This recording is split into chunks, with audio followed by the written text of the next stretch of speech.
Добър вечер, вие сте с новинарник. Добър вечер. Разбирам, че имаме гореща новина. От мястото на събитието включваме директно операторката ни Рали Петрова и репортерът ни баща ми. Срали сме вкъщи, защото нищо интересно не се случва навън. А какви новини имаше на времето? Татко, но ти поиска включване. Да, за да ви разкажа какви времена бяха. Татко, но ние си имаме сценарии. Като млад журналист интервюирах много изгряващи певици.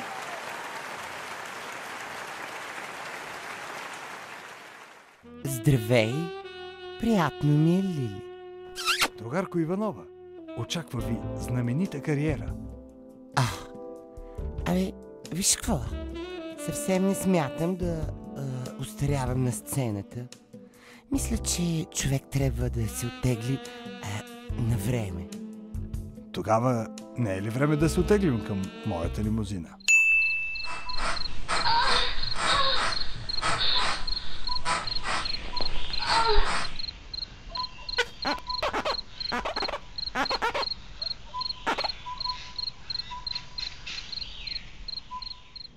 А после стартирах в телевизията, макар и като жестомимичен преводач.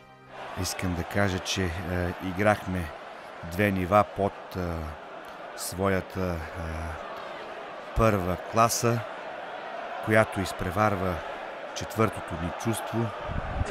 И много скоро направих репортаж за малката Стефка Костадинова, която пак си бе забравила ключа.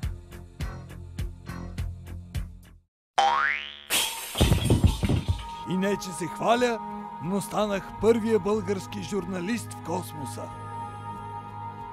Срали сме в космоса, заедно с българския космонавт Георги Иванов.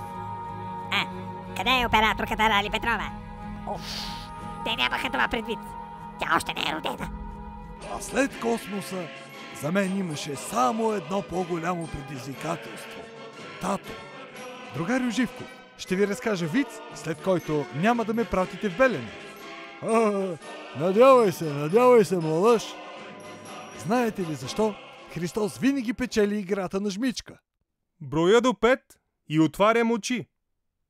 1, 2, 3, 4, 5. Дайте орден на човека.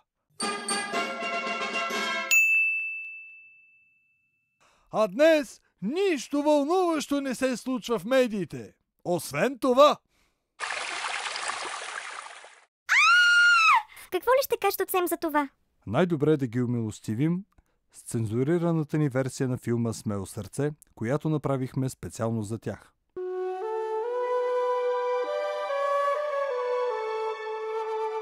Хайде, палачо, изпълни присъдата, отрежи ми главата!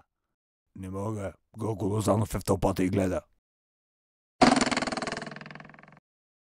Ще се наложи да те целувам до смърт. Фридъм!